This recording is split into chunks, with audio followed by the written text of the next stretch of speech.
Hi, Congregation Beth Am. It's Rabbi Rosenberg with the first Torah tidbit in quite a while. This week's Torah portion, Parashat Beshalach, contains one of the most famous stories in all of Judaism, which leads to one of the great lessons in all of Judaism.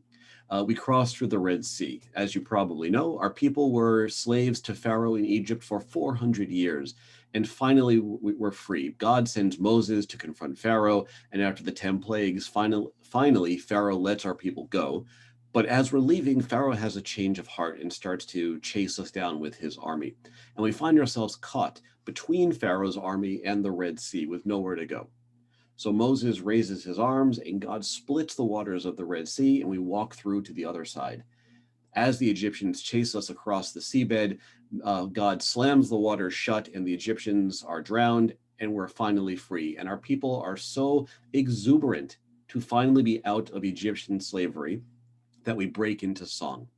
That song, the Song at the Sea, contains the words of Mi Chamocha ba'elim Adonai, who is like you, God, among all the others who are worshipped in this world.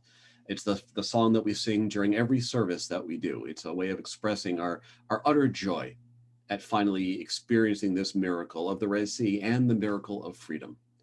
But according to a midrash, an ancient rabbinic story, as we finished the Song of the Sea, as we finished Mi Chamocha, the angels joined in. They were so happy for us. They were so happy that we, God's chosen people, were to be free. They were so happy to see us so happy. And so the angels joined together in their own chorus of Mi Chamocha ba'elim Adonai, who is like you, God. And God swoops in and chastises them and says, how dare you? How dare you sing in joy as my people are drowning? You see, the Egyptians are God's people too. The Egyptians are human beings. And yes, they were our oppressors. Yes, they tried to commit genocide against our people. They're as awful as can be, but they're still human. The lesson here is so important. First of all, it's important to notice that God doesn't chastise the Israelites, just the angels, because God understands that humans have limitations and it would only be natural for us to be happy in that moment. But the angels represent the ideal, what we should aspire to. And we should aspire to never taking joy in someone else's suffering. Yes, we're going to have enemies. Yes, we're going to have to fight at certain times. But acknowledging that and being willing to do those hard battles and even potentially hurt people is one thing. But taking joy in the pain of another, taking joy, God forbid, in the death of another is beyond the pale. We have to expect better of ourselves.